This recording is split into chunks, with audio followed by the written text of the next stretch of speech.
gente bonita! Olá, meus seguidores, tudo bem? Quero falar com você sobre Conto de Escola de Machado de Assis. Este conto é narrado em primeira pessoa por Pilar.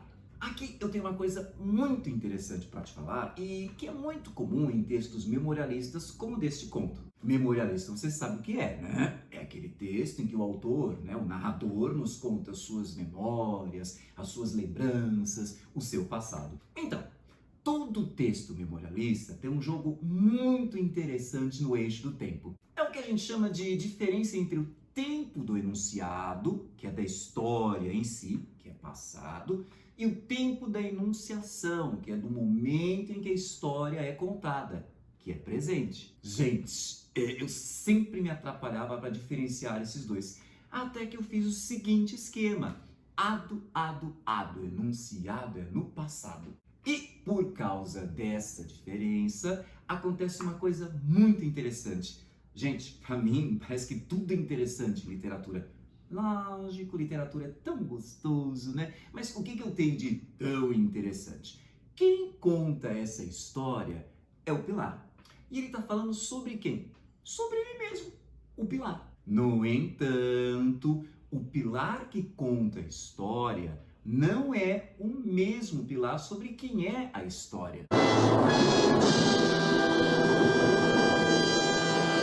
Calma, deixa eu explicar melhor para você não ficar com essa cara de espanto. Uma coisa é o Pilar narrador, mais velho e, portanto, mais maduro, e outra coisa é o Pilar personagem, mais novo e, portanto, imaturo. Enfim, esse Pilar nos lembra que em uma manhã de maio de 1840, ele estava na dúvida se ia brincar no Campo de Santana ou no Morro de São Diogo. Por aí você já percebe que o Pilar personagem, tão preocupado em brincar, ele é uma criança. Aí você já pensa, que nó. Sabe de nada, inocente. Sabe de nada, inocente. Mas este Pilar, então, depois de tanto pensar, decide, não, vou pra escola. Aí você pensa, que exemplo de menino. Sabe de nada, inocente. Amiga.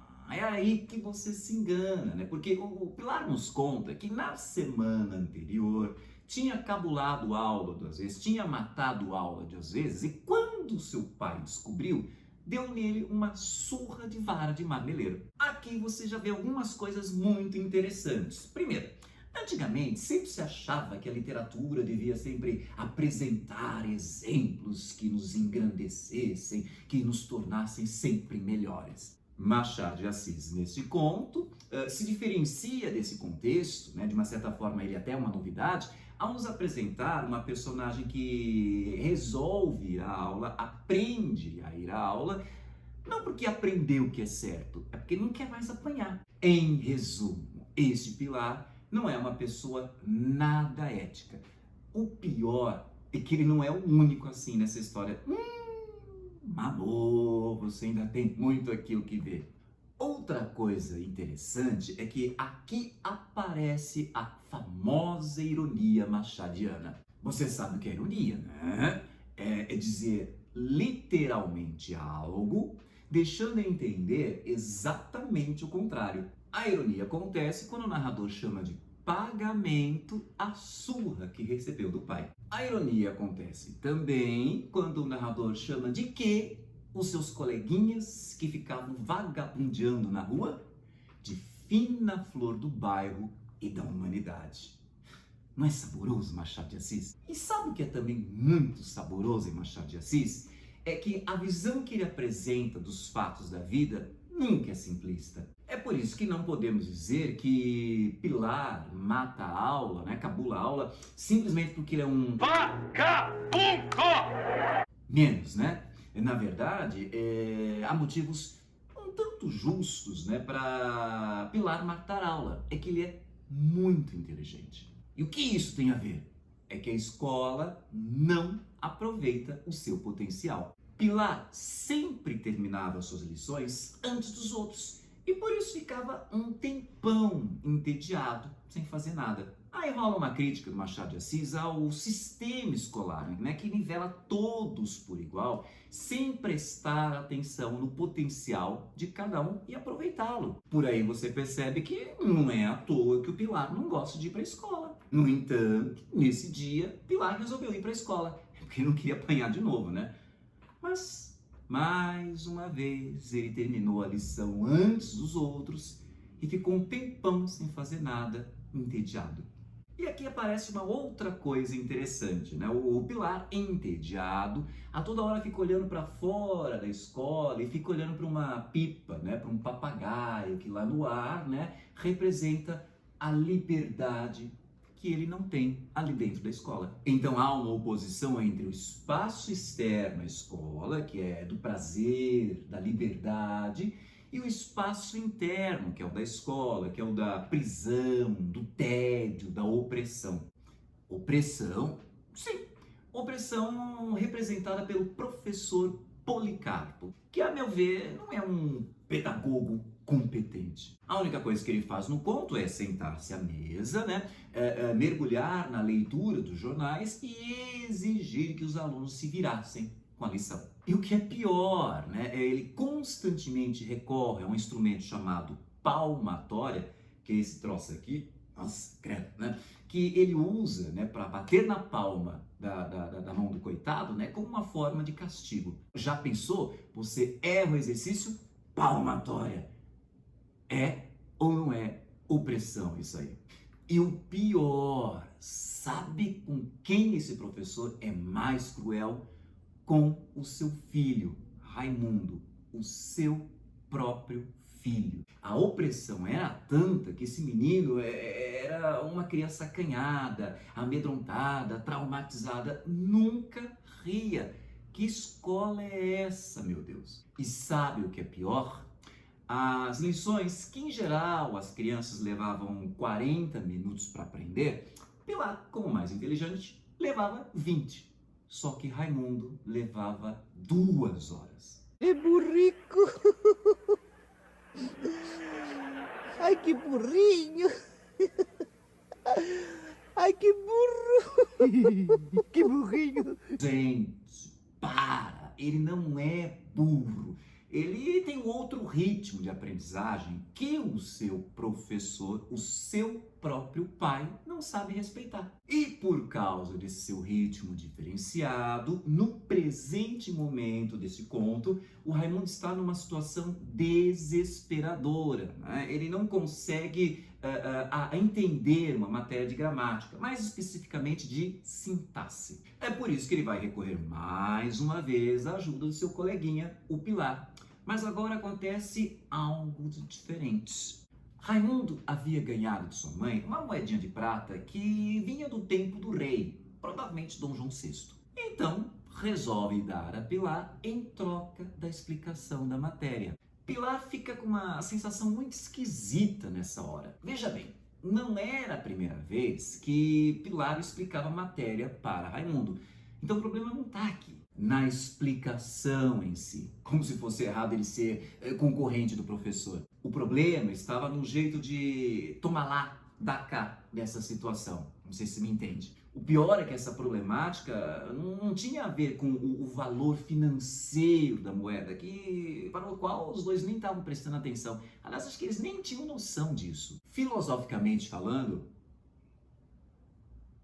o problema não era o valor instrumental, utilitário do dinheiro. O que atraía era a moeda em si, que era bonita demais. E ainda mais porque era uma mistura de brinquedo, para eles, né? De brinquedo com relíquia.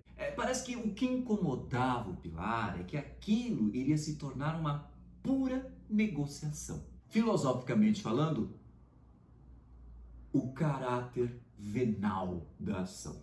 Mas Pilar aceita a transação. E tudo sob uma enorme tensão, porque tudo precisa ser feito sem que o professor perceba. O professor está muito mais preocupado em ler os seus jornais. Que professor, hein? Mas o que torna essa cena muito mais tensa é que um outro aluno, Curvelo, menino mais velho e muito maligno, parece que catou toda a situação e tá lá de olho, de bituca nos dois. Eles então precisam tomar muito cuidado. Mas aí Pilar começa a brisar, a viajar, a sonhar com a moedinha de prata, né? Quando de repente ele é acordado, despertado pelos gritos do mestre chamando, e o curvelo estava do lado do professor. Já sabe, né? A transação foi delatada, dedurada pelo curvelo. X9. Resultado: o professor, revoltado, indignado, atira a moedinha de prata pela janela e ainda dá uma boa quantidade de bolos, né, no Pilar e no Raimundo. Quer dizer, o Pilar apanhou quando não foi para a escola e apanhou quando foi para a escola. Bem machadiano isso aqui, né? Temos o pessimismo, a gente sempre se ferra nessa vida, e a ironia. No dia seguinte, resta ao coitado do Pilar voltar àquela droga de escola opressiva. No entanto, no meio do caminho, tinha uma pedra. Ops, isso aí é uma outra história, um outro vídeo. Mas, no meio do caminho, o Pilar acabou encontrando um batalhão de fuzileiros desfilando, o que acabou atraindo a sua atenção. Mais uma vez, cabula a aula, mata a aula. Dessa vez, para acompanhar o desfile desse batalhão. E termina sem rancor, como ele diz aqui. Voltei para casa com as calças enxovalhadas, sem pratinha no bolso, nem ressentimento na alma.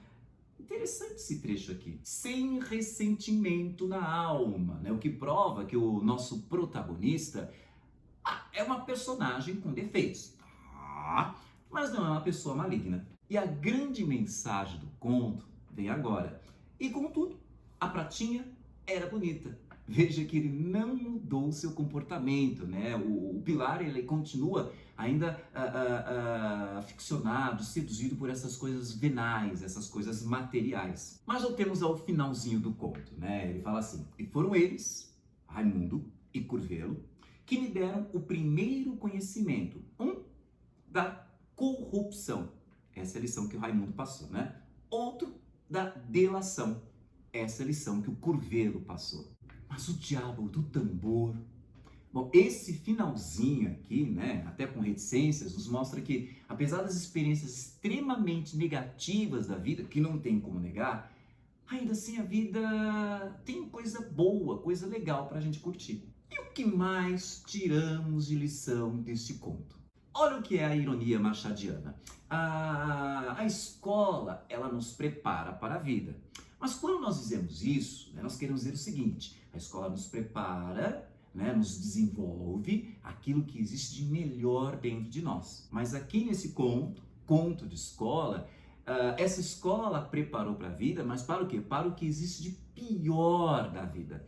A delação, a corrupção, a opressão, o tédio e o se vira você mesmo. Mas é interessante lembrar que a escola, que na lógica desse conto, não corrompeu totalmente o indivíduo. Ele já era naturalmente mau. Basta lembrar que o Pilar cabula a aula e mente para a mãe. Ele imagina que mentira ele ia contar para justificar como conseguiu aquela moeda de prata, e depois ele realmente mente para justificar porque tinha apanhado na escola. Aliás, ninguém é positivo nesse conto.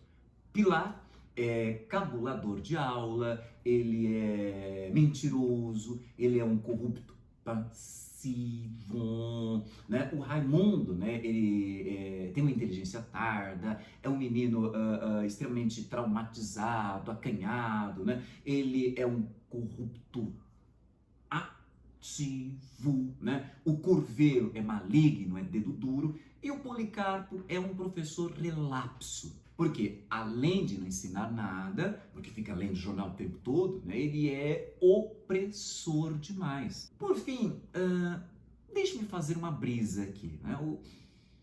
O conto se passa em maio de 1840. E o professor Policarpo lia os jornais extremamente, mas extremamente indignado com o que lia. Tanto que nem prestava atenção direito no que os alunos faziam. E talvez esse noticiário que o tenha irritado, quem sabe, né? a ponto de ele acabar descarregando essa raiva com o momento político, né, no Pilar e no Raimundo. Mas o que acontecia nessa época? Fui então pesquisar. Descobri que em julho de 1840, Dom Pedro II assumiu o trono tendo a sua maioridade antecipada. Então, as notícias que o professor Policarpo lia em maio de 1840 faziam referência à turbulência que foi esse processo de coroamento de Dom Pedro II. Então, esse conto, publicado em 1884, que fala de uma criança durante suas primeiras letras, uma criança que fica falando, isso aqui quando tudo era mato, que fica falando de como as coisas eram antigamente, né, no princípio de tudo. Parece que está nos passando uma mensagem nas entrelinhas. Um governo novo estava sendo montado, mas com uma herança, lembra de onde tinha vindo aquela pratinha? Mas com uma herança maldita. Um governo novo estava sendo montado, um Brasil novo estava sendo montado, mas já do princípio corrompido. Porque isso aqui não tem jeito mesmo. Mas pode ser só uma brisa minha, eu posso estar errado, né? Enfim, esses são os elementos mínimos que eu queria que você tivesse em mente em relação a conto de escola de Machado de Assis. Se você gostou desse vídeo, curte aí, deixe seu comentário, compartilhe em suas redes sociais, porque conhecimento é para isso mesmo, é para ser compartilhado. E não se esqueça de se inscrever em nosso canal e de ativar o sininho para ficar sempre sabendo de nossas novidades. Um beijo, sabor escola, e até o nosso próximo encontro.